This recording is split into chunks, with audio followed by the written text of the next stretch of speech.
Hello, welcome back to my channel 7 Speed Manipur. Ngasigidi ay manglo riba gari sigi matang dai samlapa yamda kitang details review haib tare ko adi matang kitang semjarake video se akhoi gi Activa gi yamna khoi gi ka tare yamna competitive oiba gari haib tare Activa ga yamna close complete taw gari makhal ama oidoni ko 110cc gi segment da khoi gi leiba gari som side jom leibi ko asisu moise adi Activa moise yamna close complete taw gari makhal amane sina TVS ki Jupiter Anouba graphical oina Anouba lakpa gari duni ko ada masi yama khoi gi yam loi unaramani unabuso khoi gi Jupiter se variant se matu ki mati yamgre di makhal tartare mki chang leiba ko khoi gi standard kana lei adagi ZX kana lei sumai taw mai drum yawba adagi dix yawba sumaina makhal ma khai de du mai taw makhal tartare mung lei ado sisina khoi gi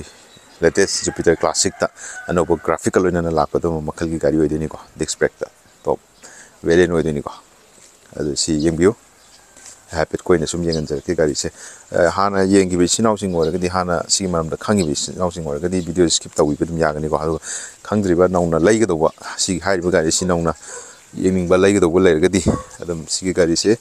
ai adugi damakta semjar video ni ko ado sida dum yengbi oro aduga si gari si lawba yaba gari ni yadaba gari ni habda dum decide tawi ko sini magi koina sumai jangan jarak pani ado an wadai front dagi dum haujaragi ko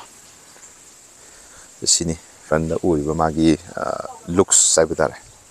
sumaina ugani ko sida khagi TVS ana thani LED de lani ko magi setup se headlight se aduga makada sina aerogi design da ma happy curtain ma ko hadu sina halogen da side indicator halogen da dum leira turn indicator habtare sumaina aduga sida namu moigi kenone milestone hai tar 5 million Jupiter sumaina thar basing ama yawgani aduga mamang da sigi no oma sumaina hape ko no samai ga dra aduga sida koi sida jo guard ki cover hai tar sida ji sum hape ko aduga sumaina ugani side ta aduga side ta sumaina yem ga da koi disc brake 220 mm gi disc brake ma phajana ha pani aduga hydraulic suspension ma sumaina telescopic suspension ma layani aduga jadi am phajari je khoi disc ka yauraga telescopic suspension oraga plus alloy wheel lakpa se alloy ji tamu plus diamond cut am oiselap something yang lagi ko diamond cut smai lakani ko adu tire gi magi size se hoi 90 by 90 oidini ko ke ja adu 12 inch alloy oiba ani maning mamang adu sigi sumaina chamana basina he yengba da proportion dum phajai ko chane ko aduga gari sigi color se option ju makhal yame ko color option ja edum screen dum hapsarai ko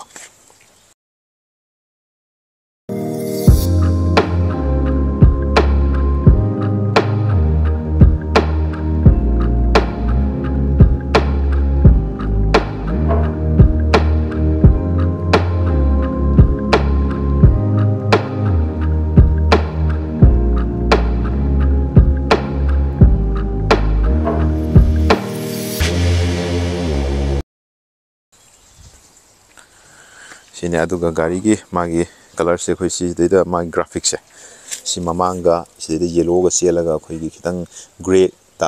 ama sinam light gray ko mana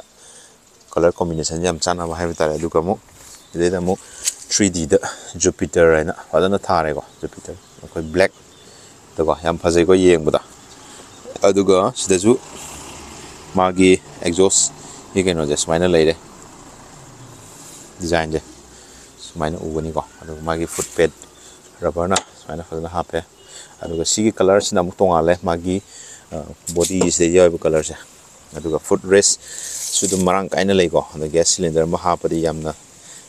convenient oi adum phajana oina phajana hapa yagani ko adu ga stage su yengbi yagani hedu magi up to max weight haije up to 3 kg gi hookness dia je ko 3 kg moi carry to yagani ko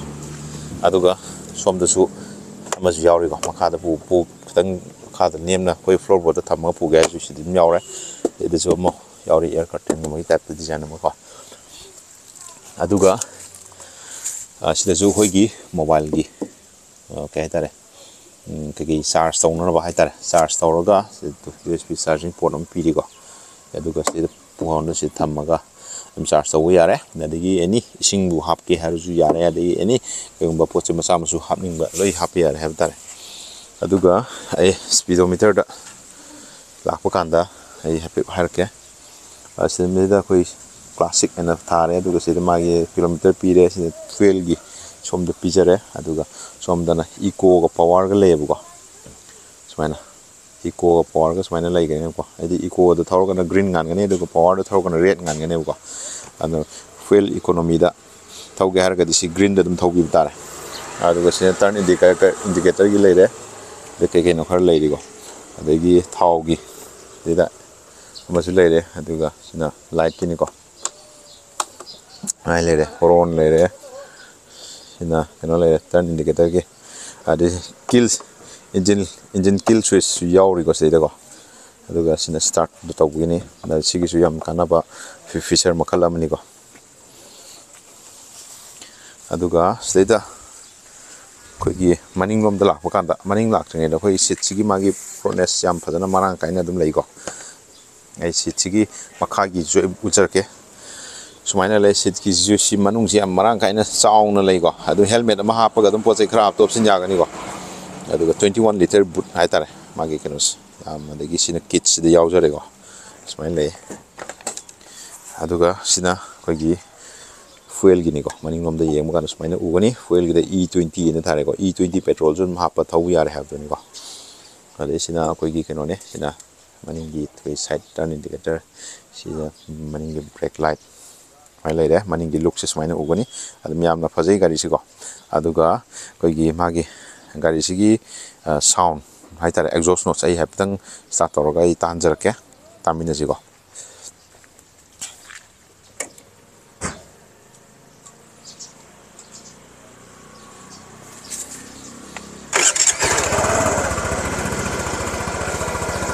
gari sigi magi sound exhaust notes yamna silent oi am hobo de yam engine refine oi ba hana ga yengna yana refine oi brum taw ko kon de taw ga na su yam light wen ko na singe ko da sine smaina magi kogi looks kamai tawi adagi magi gari sigi magi engine gi maong kamai taw ko pai do aduga sida kogi magi engine su black out phajana loi pire ko aduga sida su kogi gari sigi magi spring 3 step adjustable oebo ko sigi keno se adu gari si maning mang ter loi chamana re sauba size ko adagi wang ba kai loi manare ko adu sini kogi samlapa keno har ga de adu magi kogi engine gi specification da lakpa kan da di ma se kogi 7.77 bsp gi sangda lei aduga newton meter sina 8.8 smaina lei ko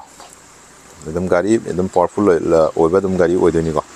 yamna kogi sporty type da maina oibdi oiro ko yam sina normal classic ai ni ne yam ne hana khangnar bu ne sini gari se aduga gari se koi normal chumnagi ground clearance hai batare chumnagi gatai tai gari dagi mana ground clearance kitang wang bhai batare 1.63 mm gi sang das maina wang ko aduga mai gari ji gi dimension wheelbase ka je khogi 1.27 to 8 ki sang sai oibo ko meter gari sigi magi wheelbase 1.27 muk ki sang dale aduga sigi keno sina seat height sina khogi I kakalaga su yeng jara ke ai samak 5.89 smaina wange ado kakalaga ai fambi comfort kamai tawge khot ke abdu ko yenan jara ke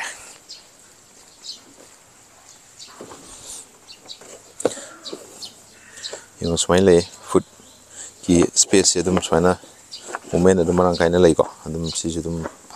phamba gi su yamna marang kaina sit su yam nungai na comfort oina phamba gi keno se ngon dum lei sini ko smaina lei ni ko aduga sigi magi side ORBM smaina lei ni round shape ta adu sigi round shape si yam phaja bhai tare magi sigi black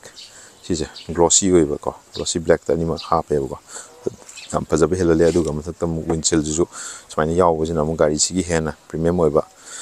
kan looks to adum sina mu pi bu ko so ngasi di swai sum losin jarage mathangi gari amaga mo unasiko yengminasiko kamai tauge haibdo mamuk puraga mu laksege mathangda do sen gari gumba channel si hana nauna thingna yaudi subscribe like and share to sanbirmo mathang gari gi mai dina ba content jing pur lak mada dom mi soidana ba ko bell icon su hit to sanbiu ko last ta khoi gi magi price to matang ai miam da apet tang hajaram ge hai gari si magi on road ta haraga de khoi gi lam ga lising trahum doi samga sigi sang hai tare samam ki sang smai lai ma le ko ado si keno ne ai sanpi singi lower bane ado loan da loge haraga zo miam dum khudum saw dum lai gani ko ado sigi khoi gi mafam na khoi union enterprise ko gi dm college ki western gate ki mapa oiram na khoi makharom tang salaga dum lai rabane ado dum chat piro miam ai contact number sum hapsarom ge dum tana biro ko ado dum